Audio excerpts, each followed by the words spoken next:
The Commission on Human Rights will look into a complaint filed by women's groups against presidential candidate Rodrigo Duterte over his controversial remark on the rape and killing of an Australian missionary in 1989.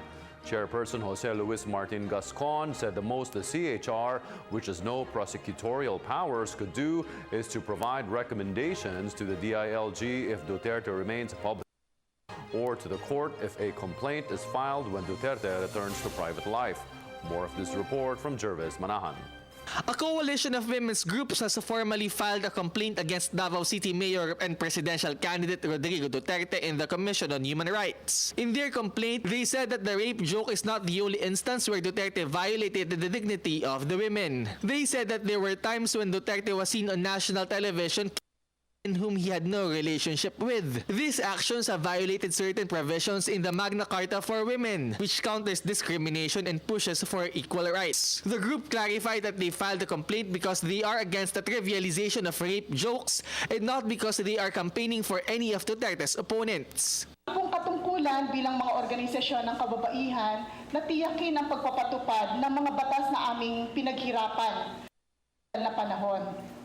Itong mga batas po na ito ay hindi maaaring isa-isang tabi. They also tackled the issue of Inday Sara Duterte's pronouncement that she too was a rape victim but she was not offended by his father's joke. The elder Duterte seemingly brushed off his daughter's remarks by saying that she is just a drama queen. The women's groups decried this pronouncement, saying that Duterte isn't taking his daughter seriously and that he is not able to effectively of rape even in his own backyard. CHR Chairman Chito Gascon personally received the complaint. And as the gender ombud, he said that the commission also expresses grave concern over Duterte's recent statements. He also read the commission's official statement on the matter. Rape and accounts of rape should never be trivialized and dismissed.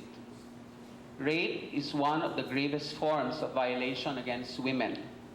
It's violence and aggression that is gender-specific in character, which hurts, humiliates, subjugates, and degrades women.